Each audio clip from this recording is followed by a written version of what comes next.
Hello everyone, welcome back to a online solution. आज मैं आपको पढ़ाऊंगा सोशल साइंस इतिहास का चैप्टर नंबर 3 का इंपोर्टेंट सब्जेक्टिव क्वेश्चन, और वो क्वेश्चन जो एग्जाम में पूछा गया है।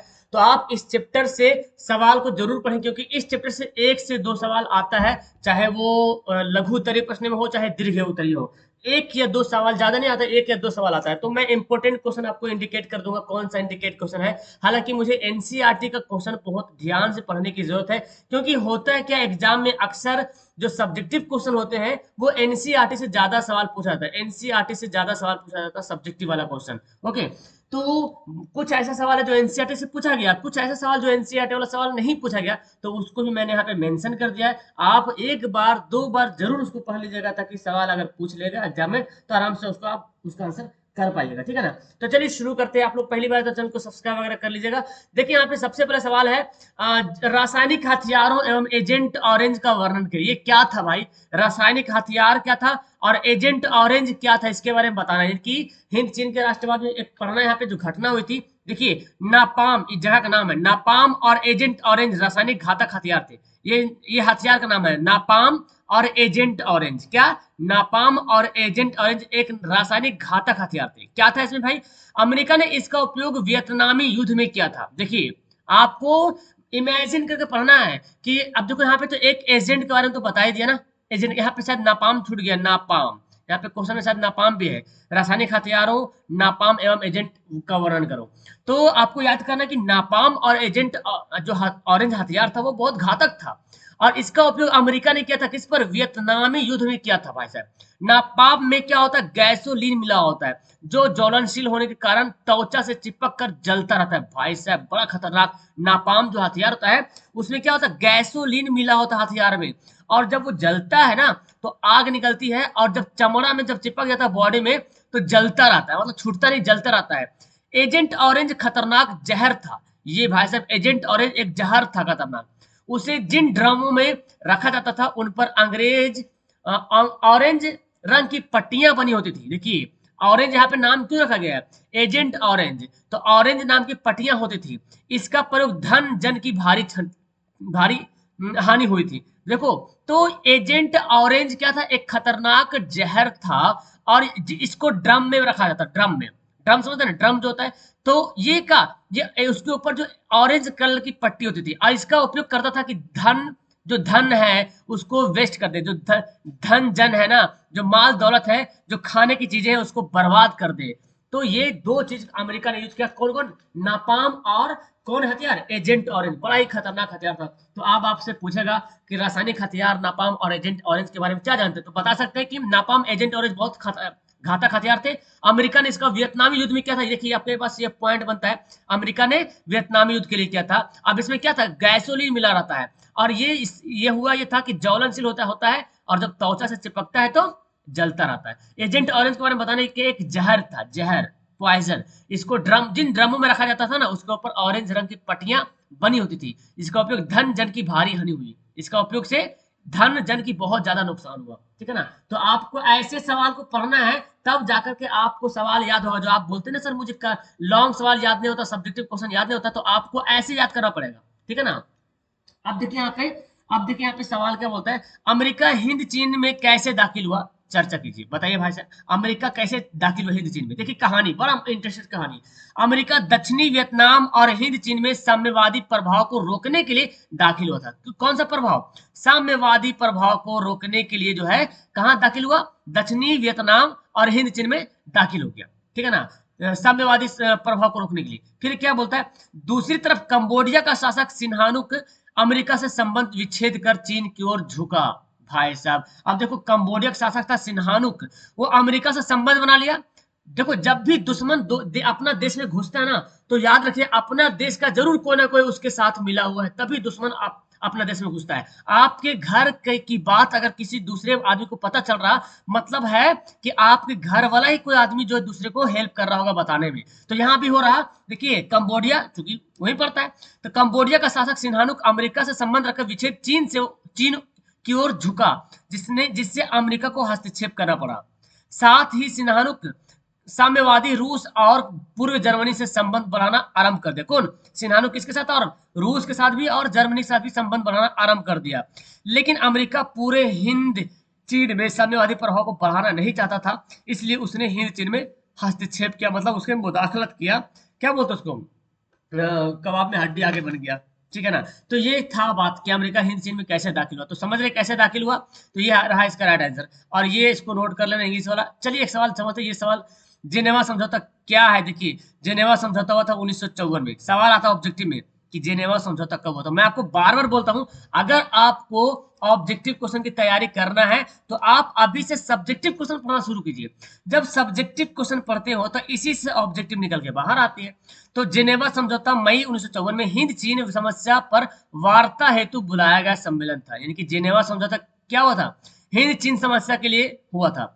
इसमें वियतनाम को दो हिस्सों में बांट दिया। और जब ये समझौता हुआ था तो वियतनाम दो हिस्सों में बढ़ गया, दक्षिणी वियतनाम और क्या बोलते हैं उत्तरी वियतनाम। लाओस तथा कंबोडिया में वैध राजतंत्र को स्वीकार कर संसदीय शासन प्रणाली को अपनाया गया। तो इस जब ये समझौता हुआ तब जाके लाओस और कंबोडिया में राजतंत्र लागू हुआ, वैध मतलब वैध तरीके से, और स्वीकार करके संसदीय शासन प्रणाली शुरू किया गया। तो यहाँ पे याद कीजिए कि मेन हुआ जिनेवा समझौता हुआ क्या था? हिंद चीन के बीच हुआ था, हिंद चीनी समस्या के लिए हुआ था, और वियतनाम को दो हिस्से में बांट दिया, दक्षिणी वियतनाम, उत्तरी वियतनाम। ठीक है ना? तो इसके बाद फिर लाओस और कंबोडिया में एक राजतंत्र जारी हुआ और वहां पे शासन व्यवस्था जो है प्रणाली शुरू हुआ, वैध राजतंत्र जारी हुआ था। यहाँ पे इंग्लिश में लिख दिया। बाओदाई कौन था? देखिए आप लोग इसको पढ़िए इस तरह से ध्यान से, जिस तरह से मैं बता रहा हूँ। ठीक है ना? ये ऊपर ऊपर का दो सवाल एग्जाम में पूछा गया है, ये भी सवाल आप पढ़िए। एक तरफा अनुबंध व्यवस्था क्या थी, जिसको बोलते हैं ना अनुबंध व्यवस्था, एक तरफा। पढ़िए इसको ध्यान से, मजा आएगा।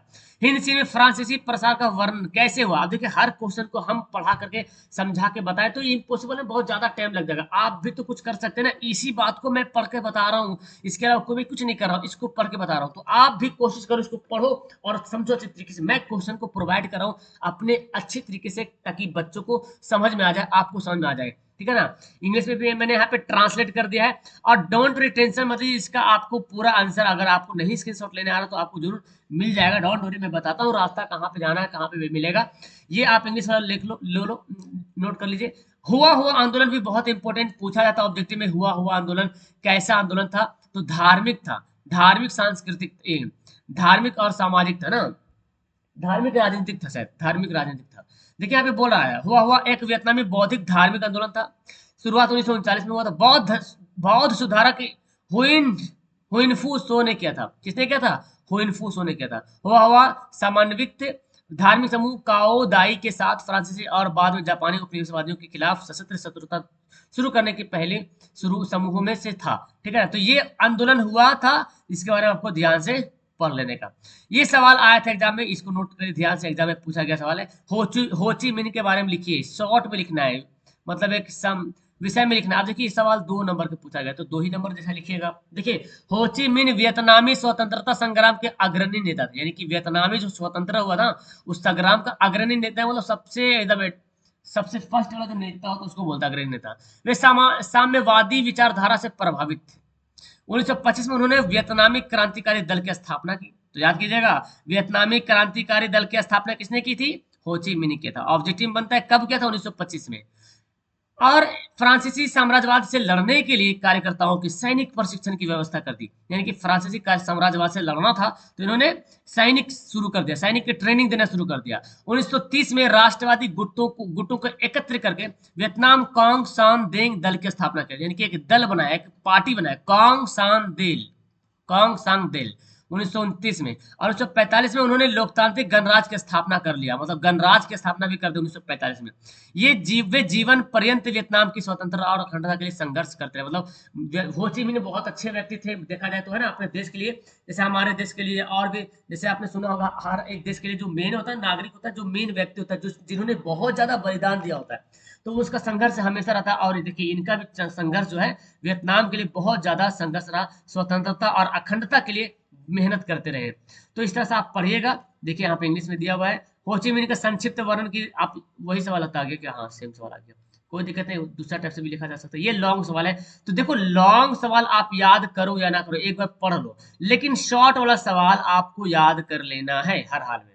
ठीक है ना? शॉर्ट वाला सवाल आपको हर हाल में क्या करना, याद कर लेने का। अब देखिए यहाँ पे ये सारा सवाल है, ये देखिए राष्ट्रपति निक्सन के हिंद, ये सब सवाल पूछा गया है, ये सब सवाल क्वेश्चन बैंक से सवाल लिया गया है, ठीक है ना। आप देख सकते हैं क्वेश्चन बैंक, उसमें सब सवाल पूछा गया है। अब आइए आपको मैं दिखाता हूँ कि अगर आपको ये सब सवाल चाहिए तो दो उपाय है, या तो आप पीडीएफ लीजिए, पीडीएफ के लिए आपको एप्लीकेशन पे आना पड़ेगा जिसका डिस्क्रिप्शन में दिया हुआ है, वहाँ पे ऑल सब्जेक्ट का पीडीएफ मिलेगा, या तो आप व्हाट्सएप से नंबर जुड़ सकते हैं 8210423200, ठीक है ना। या इस व्हाट्सएप से नंबर जुड़ोगे तो व्हाट्सएप में मैं पीडीएफ दूंगा, और अगर आप लोग ऐप डाउनलोड करते हो ए ऑनलाइन सोल्यूशन का, तो वहां से भी आपको सिर्फ 250 में आपको ऑल सब्जेक्ट का पीडीएफ ऑब्जेक्टिव सब्जेक्टिव मिल जाएगा, ठीक है ना। अब चलिए मैं दिखाता हूँ, अगर आपको पीडीएफ नहीं लेना है, आप लोग बोलेंगे सर मैं गरीब हूँ, तो गरीब के लिए भी यहाँ पे बहुत अच्छे तरीके से इंतजाम कर दिया गया है। आपको गूगल खोल लेना है सिंपली से अपने मोबाइल में, और यहाँ पे सर्च करना ए ऑनलाइन सोल्यूशन ऑफिशियल.com, ठीक है ना। क्या सर्च करेंगे, ए ऑनलाइन सोल्यूशन ऑफिशियल.com, देखिए मैं दिखा रहा हूँ, ऑफिशियल.com सर्च करने का है। यहाँ पे देखिए ये वाला लिंक आएगा, ऑफिशियल.com दिखाना चाहिए, ऑफिशियल.com, तभी आप लोग एकदम मेन पॉइंट पे पहुंच पाइएगा। और जैसे आइएगा तो इसका लुक कुछ इस तरह से मिलेगा आपको। यहाँ पे आएंगे तो देखिए टेस्ट वेस्ट आप देख सकते हैं, नीचे आएंगे एक बॉक्स से बना हुआ ये वाला, तो ये पुराना वाला है, अब इसमें मैं डाल नहीं, न्यू वाला मैं डाल रहा हूँ, नए तरीके से बना रहा हूँ। नीचे आओगे फिर सेम इसी तरीके से बॉक्स मिलेगा, और सोशल साइंस का ऑप्शन पे क्लिक कर देने का। क्लिक जैसे ही करोगे तो पहले आपको ऑब्जेक्टिव का सेक्शन मिलेगा, सोशल साइंस ऑब्जेक्टिव। अभी धीरे धीरे इसको भरेंगे, फिलहाल अभी आप सब्जेक्टिव के नीचे जाना है, सब्जेक्टिव क्वेश्चन यहाँ पे आ गया। तो देखो समाजवाद एवं साम्यवाद, तो राष्ट्रवादी आंदोलन, यहाँ पे आपको क्लिक करना है और आपको वहां पे मिल जाए। तो अभी मैं तुरंत यहाँ पे लिंक डालने वाला हूँ, आप जाओ क्लिक करो, जैसे ही क्लिक करो, जैसे मैं यहाँ पे क्लिक करता हूँ सपोज डेट, यहाँ पे मैं क्लिक करूंगा तो जैसे दूसरा लेसन का कैसे खुल रहा है देखिए, ऐसे सारा क्वेश्चन का आंसर आपको दिख जाएगा, ठीक है ना। तो अभी मैं इसका तुरंत मैं लिंक डालता हूँ, आप जाओ और वहां पे जाकर के पढ़ लो ध्यान से। आप मोबाइल से स्क्रीनशॉट ले लो, है ना, मोबाइल से स्क्रीनशॉट, अगर पीडीएफ नहीं लेना चाहते हो मोबाइल से स्क्रीनशॉट ले लो, लेकिन जाके पढ़ लो। और यहाँ पे आप देख सकते हैं रिसेंटली पोस्ट लगा रहता है, यहाँ पे डेली क्यूज वगैरह होता है, यहाँ पे बहुत सारा टेस्ट भरा हुआ है, आप जाओ यहाँ पे टेस्ट भी देना है। देखो पिछला कितना सारा टेस्ट लिया मैंने, यहाँ पे देखो दिखा रहा है मैथ का टेस्ट, देखो पिछला मैंने कितना बार मैथ का मैंने टेस्ट लिया, देखिए यहाँ पे ध्यान से देखिए, देखिए मैथ का कितना टेस्ट यहाँ पे भरा हुआ, देख रहे हैं क्लिक हियर दुनिया भर का टेस्ट है, आप जाके टेस्ट दे सकते हैं, मैथ साइंस सोशल सबका। ओके डैट्स ऑल, उम्मीद करता हूँ आपको अच्छे तरीके से समझ आएगा। डैट्स ऑल, वीडियो अच्छी लगी लाइक करना, दोस्तों को शेयर करना। ओके मिलते हैं नेक्स्ट वीडियो के साथ, किसी अच्छी वीडियो के साथ। Okay bye bye.